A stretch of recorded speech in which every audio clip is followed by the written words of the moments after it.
সাভারে কে এই serial killer, ভবঘুরে সম্রাট? সাভারে আলোচিত সিরিয়াল কিলারকে ঘিরে রহস্য এখনও কাটেনি। কে সে, কি তার পরিচয়, কোথায় থেকে বা এলো সে? এমন প্রশ্ন এখন মানুষের মুখে মুখে। প্রশ্ন উঠেছে পুলিশের দায়িত্বশীল ভূমিকা নিয়েও। দায়সারা ও যাচাই বাছাই ছাড়াই আসামির কথা বিশ্বাস করে তড়িঘড়ি তথ্য প্রচার নিয়ে সৃষ্টি হয়েছে বিভ্রান্তির।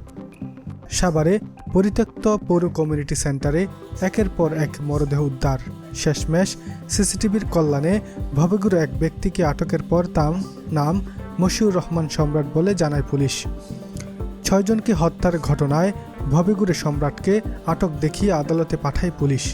স্বেচ্ছায় স্বীকারোক্তিমূলক জবানবন্দি গ্রহণ, সব প্রক্রিয়া তার নাম উল্লেখ করা হয়েছে মশিউর রহমান খান সম্রাট। পুলিশ যে সিরিয়াল কিলারকে আটক করেছে তার নামের সঠিকতা নিয়ে গুরুতর প্রশ্ন উঠেছে, কারণ এই এলাকার সদ্য সাবেক পৌর কাউন্সিলের নাম মশিউর রহমান সম্রাট। কার্যক্রম নিষিদ্ধ সংগঠন আওয়ামী লীগের নেতা হওয়ায় বর্তমানে তিনি পলাতক। অনুসন্ধান বলছে আটক কথিত ওই সিরিয়াল কিলারের নাম মশিউর রহমান খান সম্রাট নয়। প্রাপ্ত তথ্যের মতে তার নাম সবুজ শেখ, বাবার নাম পান্না শেখ। 3 ভাই ও 4 বোনের মধ্যে বড় বোনের নাম শারমিন এবং ভাই বোনদের মধ্যে মেজ সবুজ। জন্মস্থান সাভারে লালটেক বলা হলেও সেটা সঠিক নয়। তার গ্রামের বাড়ি মুন্সিগঞ্জ জেলার লৌহজং থানার হলুদিয়া ইউনিয়নের মোসামান্দ্রা গ্রামে। তার পরিবারের স্বজনদের বেশিরভাগের মানুষ বসবাস করে বরিশালে। সূত্রমতে পুলিশকে ধোঁকা দিতেই নিজেকে যে মশিউর রহমান খান সম্রাট বলে পরিচয় দিয়ে এসেছেন, এর কারণ হতে পারে যে এলাকায় তার বিচরণ ছিল বেশি এবং সেই এলাকার সদ্য সাবেক কাউন্সিলের নাম বলে রীতিমতো পুলিশের সাথে নতুন এক খেলার সূচনা করেছে সে। সর্বশেষ গত রোববার ওই কমিউনিটি সেন্টারে 2টি পোড়া মরদেহ উদ্ধার ও সিসিটিভির ফুটেজের জেরে হত্যাকারী হিসেবে শনাক্তের পর আটক করা হয় এই কথিত সম্রাটকে।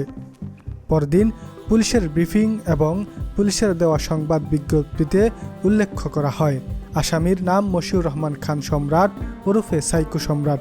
পিতা মৃত সালাম, মাতা মৃত রেজিয়া। সাংব্যাং কলোনি, থানা সাভার, জেলা ঢাকা। পুলিশের দেওয়া এই ঠিকানা ধরে ওই এলাকায় নিবিড়ভাবে খোঁজখবর নিয়ে কথিত সম্রাটের বাবা ও মায়ের নামে কোনো অস্তিত্ব পাওয়া যায়নি। একজন অবসরপ্রাপ্ত পুলিশ কর্মকর্তা নাম প্রকাশ না করার শর্তে বলেন, আসামির নাম যাচাই বাছাই করা পুলিশের জন্য অত্যন্ত গুরুত্বপূর্ণ।